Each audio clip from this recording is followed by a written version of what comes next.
was set up. The Lord was giving Moses instructions here, and he says, speak to the sons of, starting in verse 2, it says, speak to the sons of Israel and say to them, when a man or a woman makes a special vow, the vow of the Nazarite, to dedicate himself to the Lord, he shall abstain from wine and strong drink.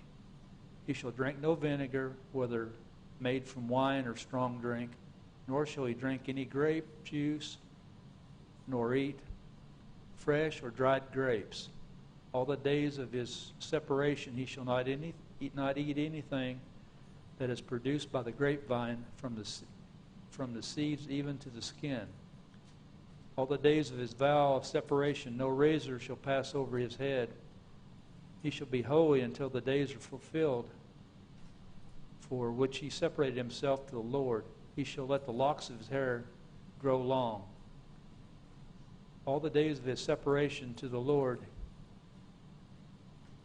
he shall not go near to a dead person.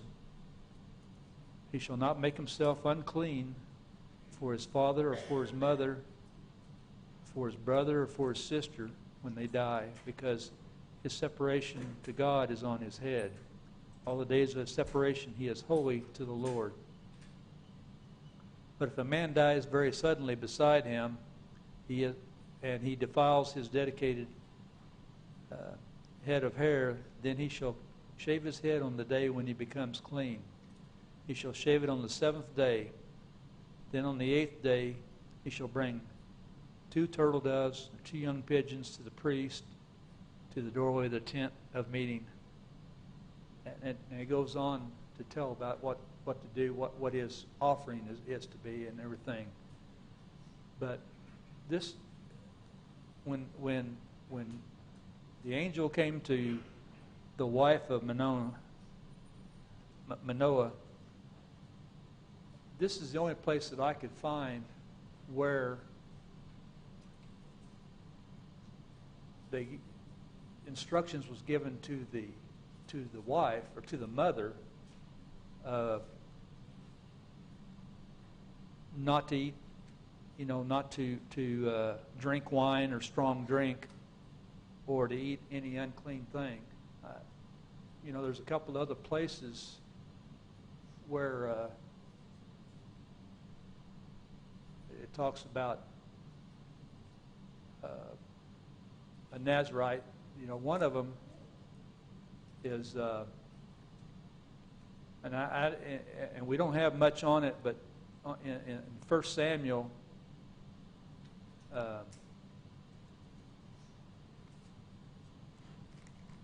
when Hannah made her prayer to the Lord, was that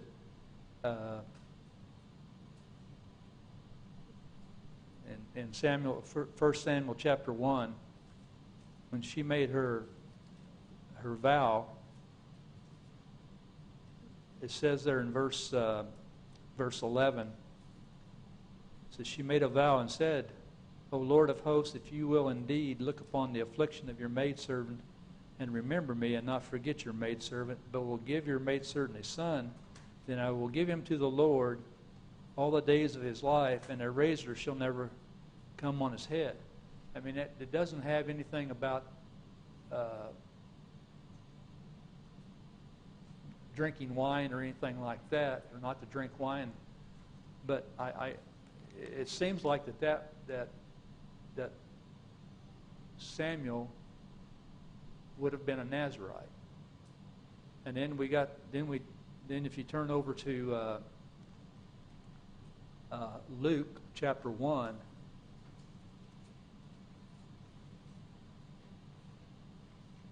whenever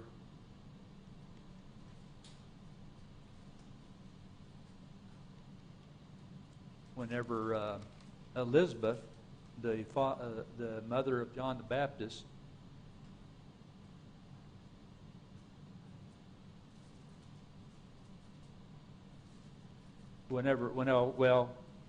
even when talking with Zacharias, the father,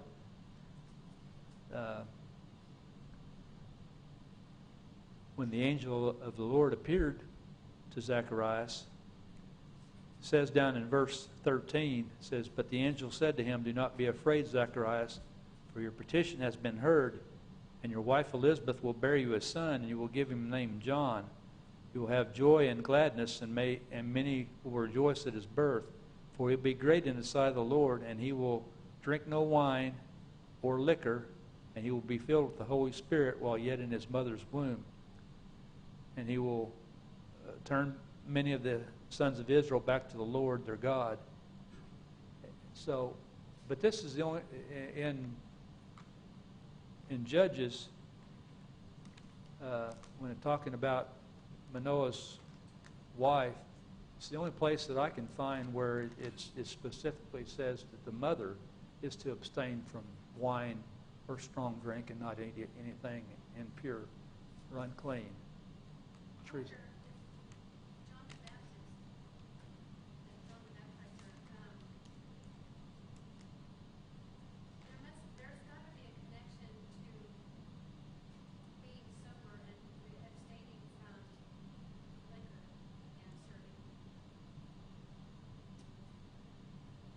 Yeah, I mean, it's, you know.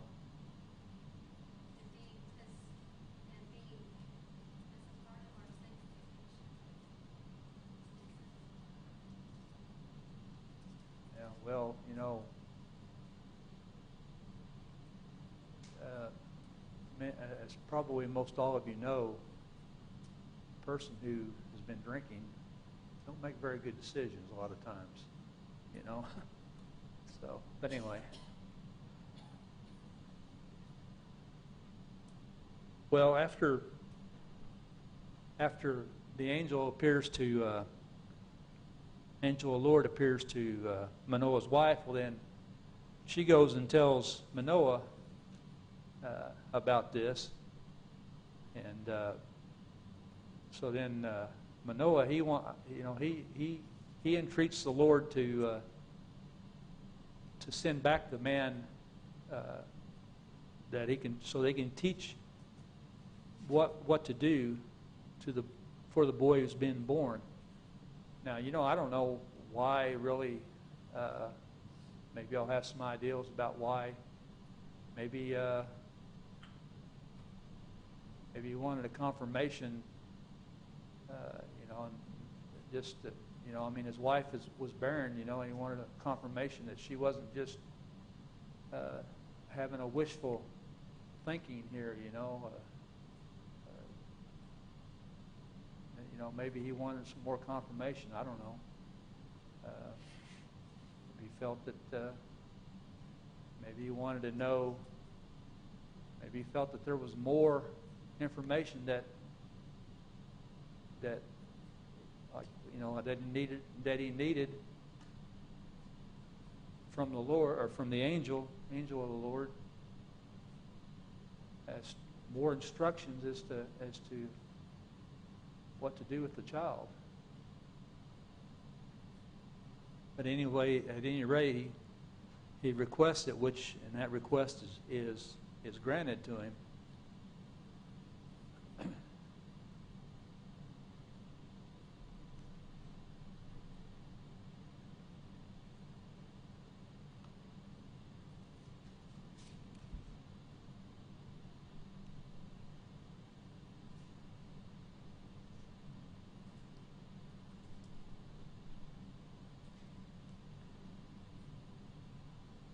Now,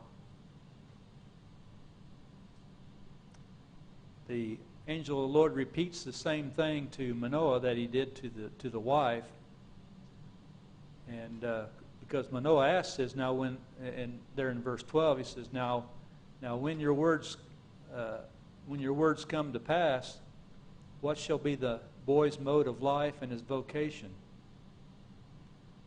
And I like the way this is stated here, because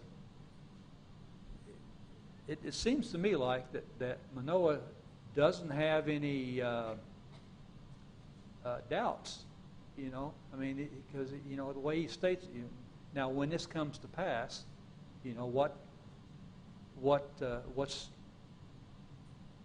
be the boy's mode and his vocation and all that, you know. It's like, well, he didn't say like, well, Lord, you know, or angel, or Lord, or man, or whatever, you know. He says, I mean, he didn't say, well, it's been so many years and everything, and well, I just don't know, you know. But I mean, he didn't have that type of attitude at all. It seemed like he was just accepting it and saying, well, all right, well, let's just. He wasn't asking for confirmation. He was asking for instruction on how to raise this child. Yeah, but I mean, the way he was saying it, you know, it's like he was. He knew it was going to happen. It's like he believed it's going to happen, you know. Well, the angel of the Lord repeats what he said to the woman. He says, "Let the woman pay attention to all I said. She should not eat anything that comes from the vine, or drink wine or strong drink, nor eat any unclean thing. Let her observe all that I command." And then, you know, and then Manoah, he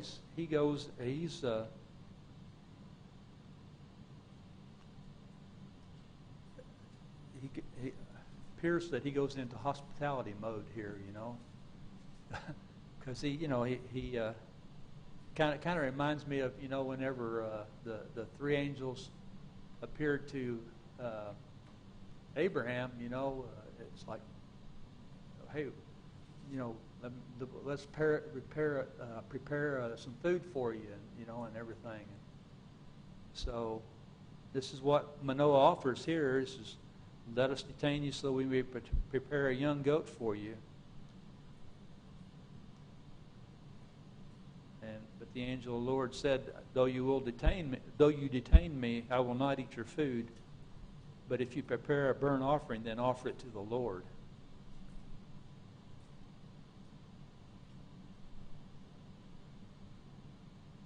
Now,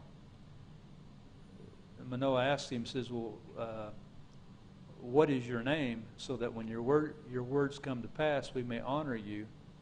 But the angel of the Lord said to him, why do you ask my name, seeing it is wonderful? So,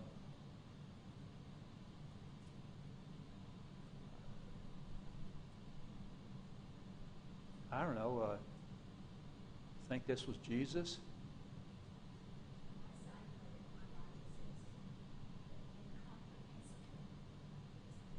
Yeah. Well, Jesus wasn't an angel. This was an angel. It says the angel of the Lord. So Jesus isn't an angel. But, yeah. Remember how Gary has said before, Jesus No.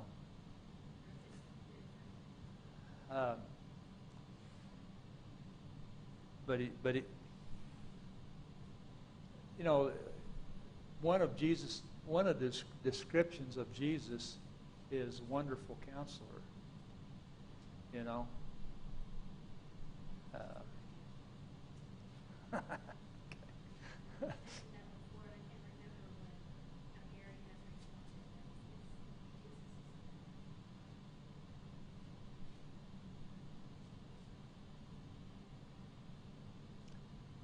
At any rate, he goes and he prepares the offering, and when it came to pass that he done this, that then the angel of the Lord ascended in the flame of the altar, and of course then when Manoah and his wife saw this, they fell on their face to the ground.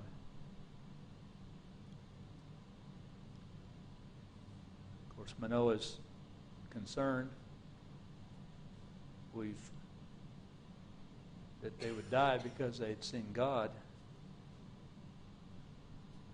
But his wife was more in tune with the situation, I think, than he was. She had, you know, she had a little insight or something there, you know, because she says, well, you know, if the Lord had desired to kill us, he would not have accepted a burnt offering and a grain offering from our hands, nor would he have shown us all these things, nor would he have let us hear things like this at this time.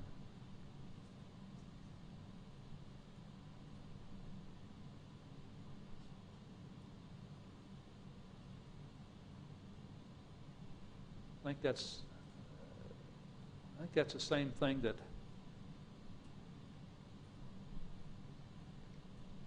I'm trying to remember.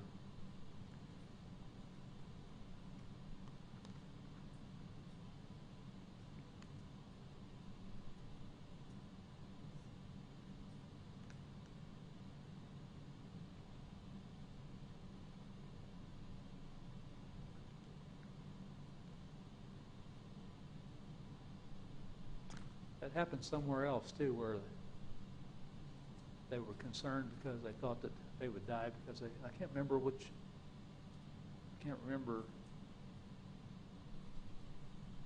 who it was talking about, but it was some other that the Lord appeared to, or the angel appeared to, and they said they were going to die. Now, it doesn't matter, I guess. I was thinking, I thought it was Samuel, but I can't find it. Anyway.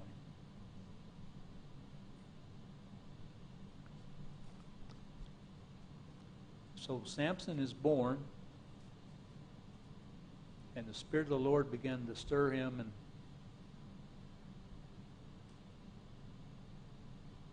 Mahanadan, however you say that, between Zorah and Eshtal.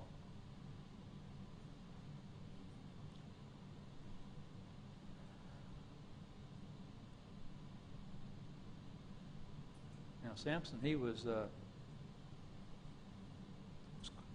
quite a character.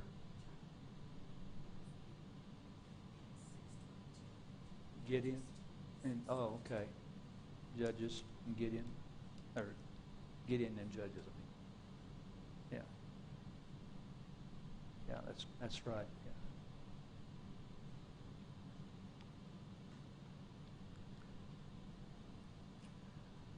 So Samson, he goes down to Timnah, and he saw one of the daughters of the Philistines. He came back and told his father and mother, I saw a woman in Timnah, one of the daughters of the Philistines. Now therefore get her for me.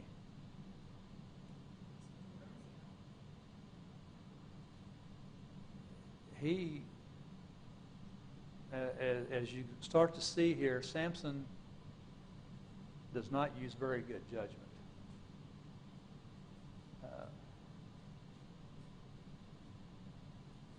But his father and his mother, they said, is there no woman among the daughters of your relatives, or among all our people, that you have to take a wife, or you go take a wife from the uncircumcised Philistines? But Samson said to his father, get her for me, for she looks good to me. He, quite the guy he was, He,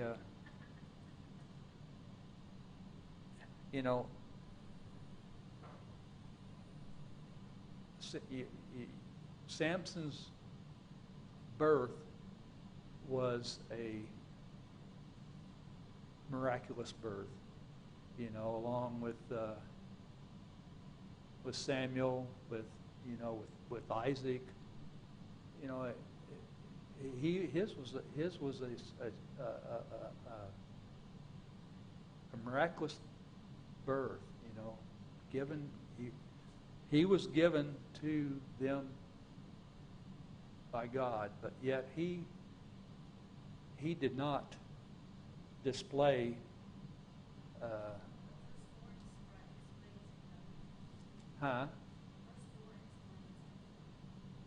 Verse 4?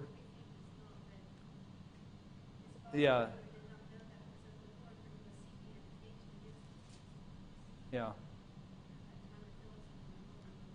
Yeah. Yeah.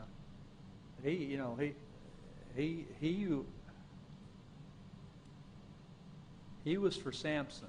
He wasn't for anybody else a lot of times.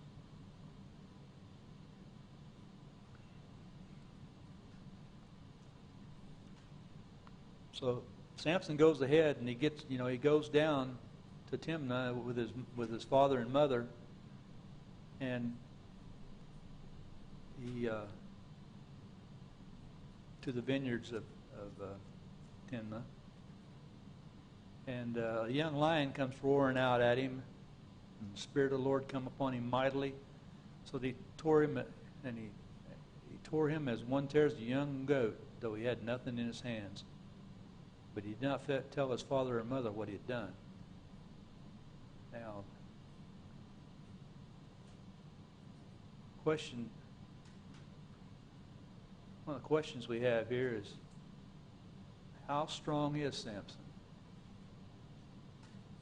What would it take to tear apart a lion like that? You know, I mean, even their description here, he tore him as one tears a young goat. You know, that's just something that I really can't wrap my head around as far as the strength goes. You know, we also have in the next chapter, in chapter 16, we also have a display of his strength whenever he tore the gates and the pole, the gates and the posts and the bars and the up from that city and carried them away. I mean, that would take a tremendous amount of strength, but he had unfathomable strength. And there's some other examples too that we'll get to about his strength.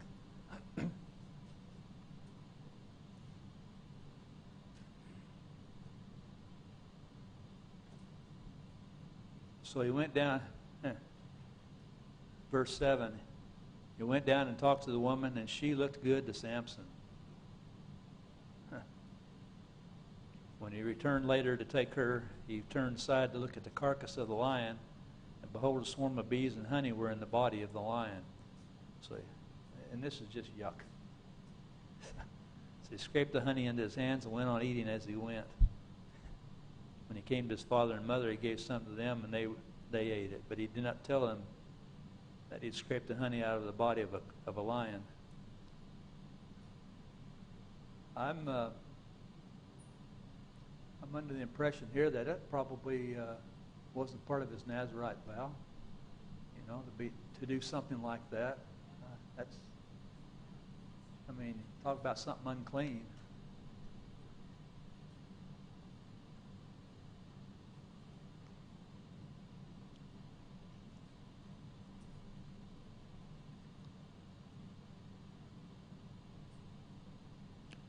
So they go down and they make a feast, and they brought 30 companions to be with him. So Samson decides to give a riddle to him. You know, it seems to me like Samson was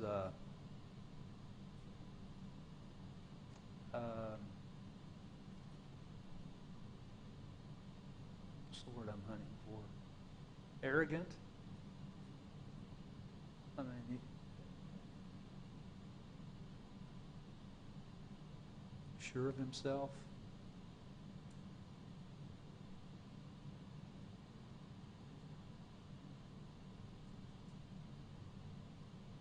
He goes and he gives them this, you know, why would he, I don't know what the purpose of this was, I mean, except to try to prove himself superior or something, I don't know.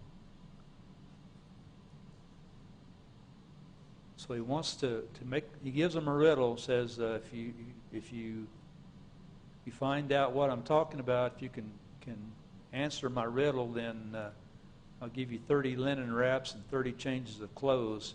But if you're unable to tell me, then you'll give me 30 wraps and 30 changes of clothes. So they said, well, go ahead and give us your riddle. So he says, out of the eater came something to eat, and out of the strong came something sweet. And they couldn't figure it out. So they talked to Samson's wife, as they have it put here. Tell her, entice your husband so that he will tell us the riddle, or we'll burn you and your father's house with fire. Have you invited us to impoverish us? Is this not so? Now,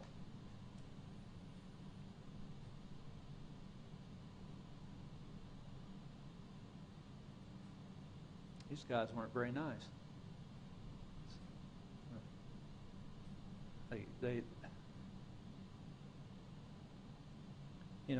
They didn't offer her anything monetary. They threatened her. So she weeps before him and tells him that he hates her and don't love her, but because he gave this riddle and he didn't give her the answer, and she keeps at him and everything until he finally tells her just before the time is up. So then, of course, she goes and tells the men, and when Samson, they come to Samson, they tell him, well, here's the answer to your riddle. So, of course, he knew, that the only way that they would get it would be from his wife, or wife-to-be.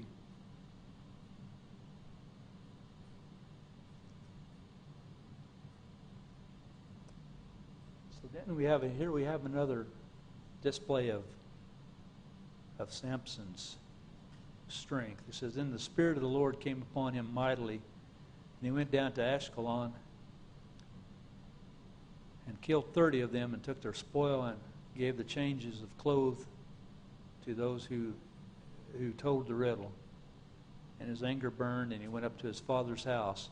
But Samson's wife was given to his companion who had been his friend.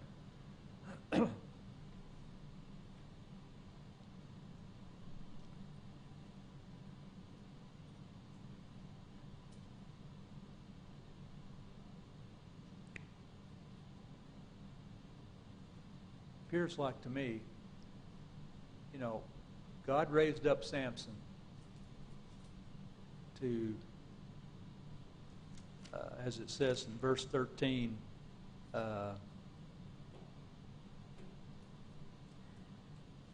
says he'll begin to deliver Israel from the hands of the Philistines.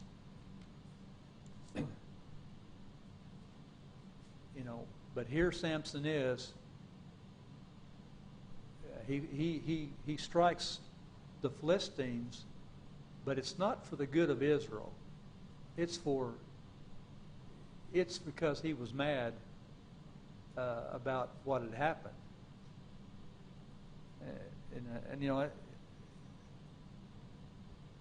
He's kind of got a selfish outlook here, it seems to me like.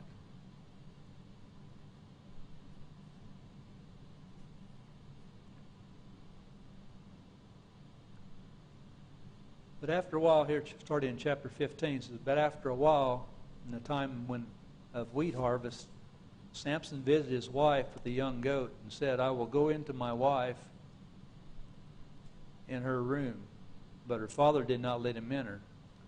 Her father said, I really thought that you hated her intensely, so I gave her to your companion. Is not her younger sister more beautiful than she? Please let her be yours instead.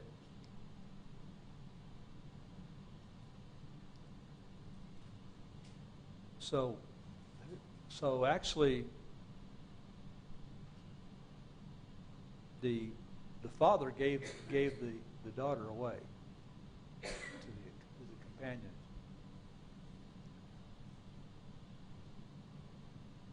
His solution was to give the younger sister her younger sister to Samson.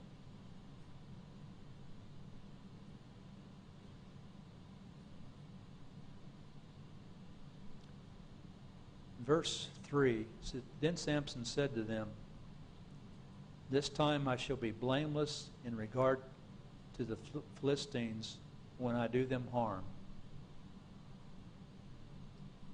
Can anybody tell me why he would think that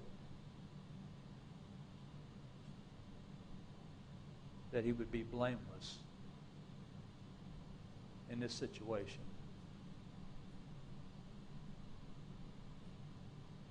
They deserve it. Give away my life, I'm not sure you. Yeah.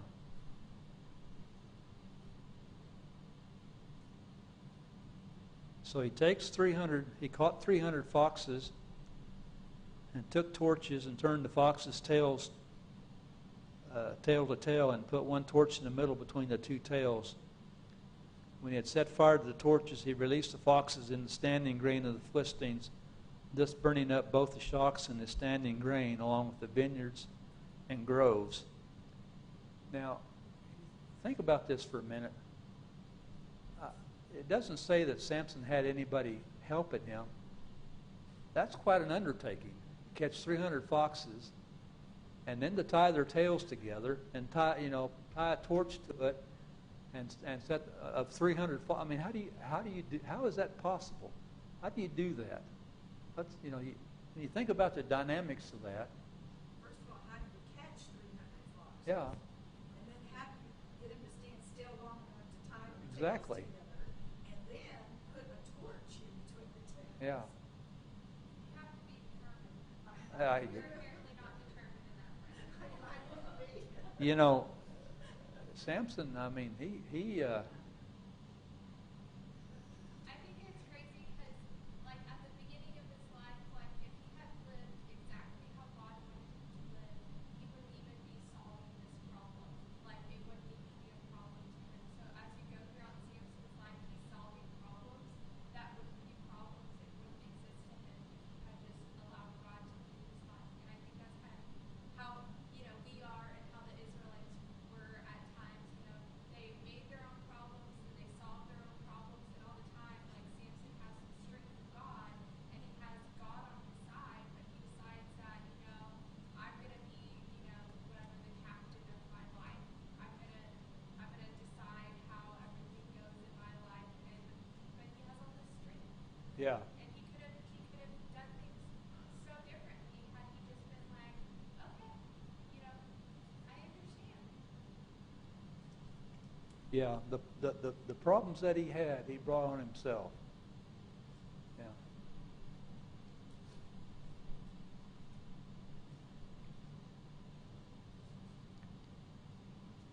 Well, then the Philistine says, who did this?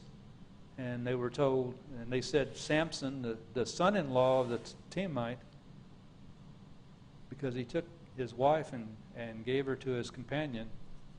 So the Philistines came up and burned her and her father with fire.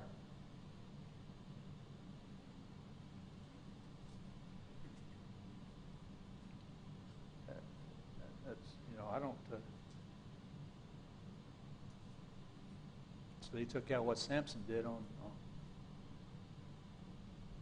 not only on the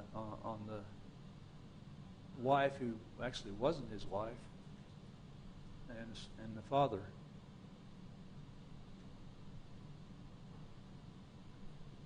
So then, of course, Samson had to retaliate here, and he knows, since you act like this, I will surely take revenge on you, but after that I will quit. He struck them ruthlessly with a great slaughter and went down and lived in the clefts of the rock of Etam.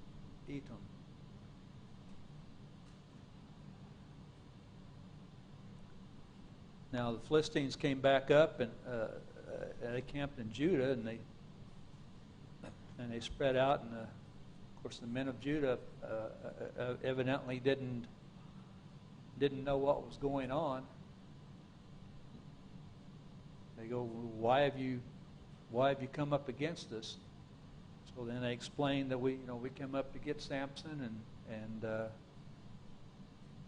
in order to bind him, and in order to do to him as he did to us.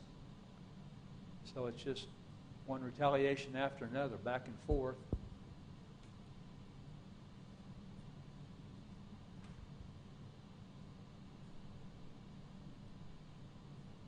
3,000 men of Judah went down to the cleft of the rock of Edom and said to Samson, 3,000 men goes down there.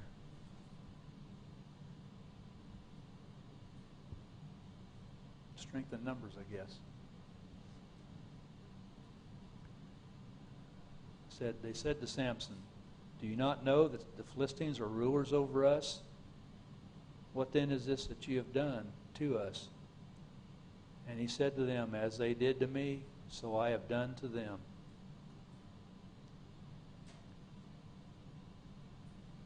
They said to him, we came down to bind you so that we may give you into the hands of the Philistines. Samson said to them, swear to me that you will not kill me. So they said to him, no, but we will bind you fast and give you into their hands. Yet surely we will not kill you. Then they bound him with 2 new ropes and brought him back up from the rock. And if any place here that I said Samuel instead of Samson, I meant, I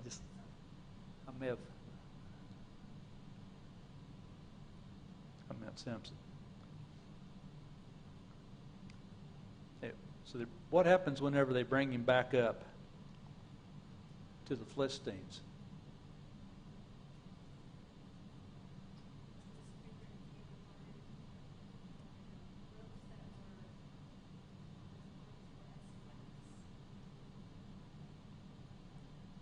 Yeah, he just says the bonds dropped from his hands. And then so he found the fresh jawbone of a donkey, and he reached out and took hold of it and killed 1,000 men with it. That's quite a feat. That's we read earlier about one of the judges, I think it's Shamgar, that killed 600 men with an ox goad. This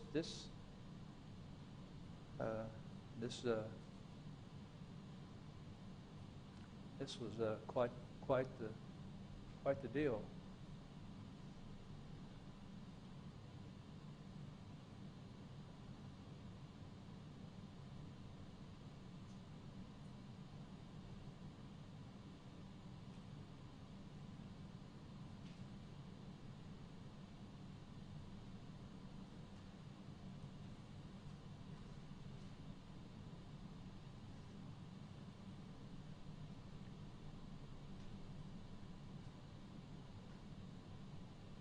So after he does this, then he gets thirsty, and he called to the Lord and said, "You have given me great deliverance by your hand, or by the hand of your servant. You have given this great deliverance by the hand of your servant, and now shall I die of thirst and fall into the hands of the uncircumcised." I guess there's at least he acknowledged that that God was behind the deliverance that he just that he had there.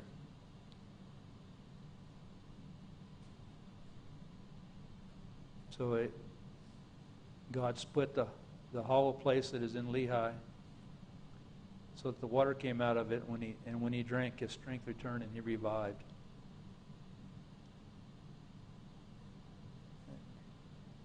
Here's one place where it says that he judged Israel 20 years in the days of the Philistines.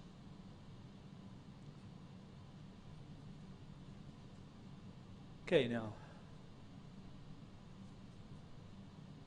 Samson goes down to Gaza. He saw a harlot there. Yes. I'm sorry. Go ahead.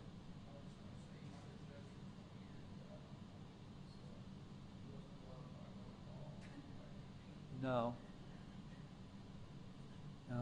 He, and and like I said before, all the instances here, it doesn't seem like it's for the good of Israel. that he does this, it's for the good of Samson, you know.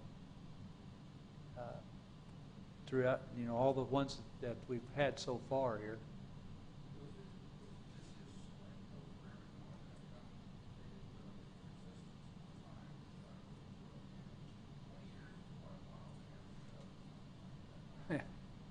Yeah.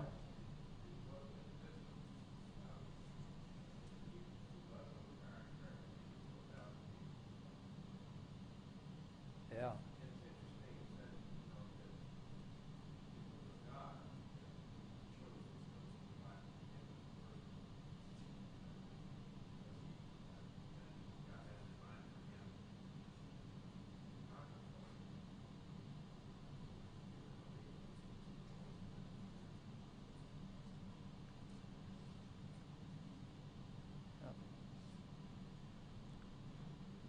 Well, while he was down at Gaza, he saw a harlot there and he went into her. So the people decided they surrounded the place. They were going to get Samson. They lay in wait for him. And they was going to take care of him in the morning. However, at midnight, he arose and took the doors of the city gate and the two posts and pulled them up along with the bars, put them on his shoulders, and carried them up the top of the mountain, to the top of the mountain, which is opposite Hebron. Now, when you think about this, I mean, to take hold of the doors of the city gate and the two posts and pull them up and along with the bars and all that. I mean, that's something in itself. But then to put it on his shoulders and carry them up to the top of the mountain, which is opposite Hebron. I looked at the commentary and it said that's like about 40 miles. So, you know, I mean, even if you carried it 10 yards, that... Yeah, Larry.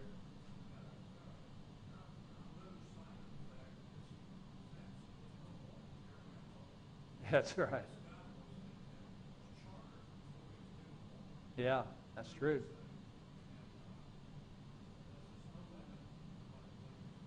Yeah. Yeah. But yeah, he did, you know, he just kept doing these amazing things. I mean, that's, you know, that's Good night. I just found where Hebron is. That is, he had to go up a mountain. yeah.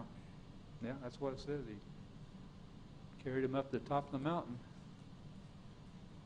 It doesn't seem like you said, he was doing things. It seems like Samson was doing things for Samson, but 2 or 3 times it says the Spirit of the Lord came upon him. Yeah. So it's maybe not approval so much, but God was definitely using him. Yeah. Oh, yeah. I agree with that. Yeah. Even his first wife and things was bringing vengeance upon the Philistines. Yeah. I think, you know, if you look throughout history, you know, some of the, I mean, God allowed, you know, he allowed these people to come into power, and some of them wasn't very good people, you know, but there was a reason for it. Just like, you know, there's a reason that God allowed Samson to do what he did, you know. It was some things that we don't understand, but, you know, God knows. And we don't know the reason always.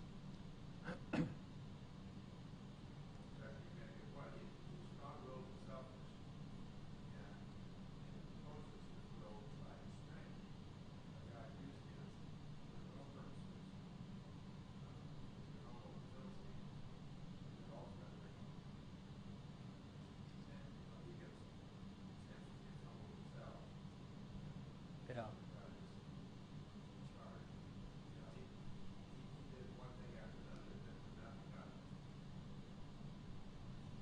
Yeah. So he goes down to the valley of Sorek, and he loved a woman down there named Delilah. So the lords of the Philistines came up to her and said, entice him and see where his great strength lies and how we may overpower him, that we may bind him to afflict him. Then we will each give you 1,100 pieces of silver. Now, that's, you know, it's funny that whenever they, you know, earlier, you know, they threatened his soon-to-be wife, you know, with burning her with fire. But here with Delilah, they're offering money, you know, a lot of money in that, you know, because each of them was going to give her 1,100 pieces of silver. So they end up, you know, she tries to find out, you know, and Samson, I mean, he keeps falling into the same trap. It's like, don't you remember Samson, the other woman that, you know, who was crying to you and everything, and, you know, you finally gave in, and look what happened, you know. Now here you are again, and you're falling right back into the same old routine here. You know, you have a woman who's saying, you know, you're making sport of me. You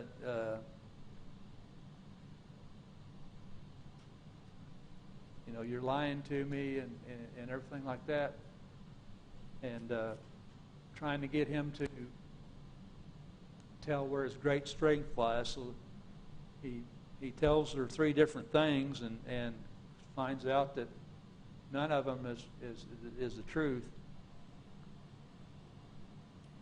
You know, but then start down here in verse 15 of chapter 16. It says, then she said to him, how can you say I love you when your heart is not with me?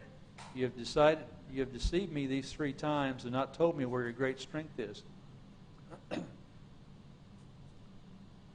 And I think Samson should have been asked her, you say you love me, but here you keep pounding me about this great, you know, thing. You know, what is it that you're interested in here, you know?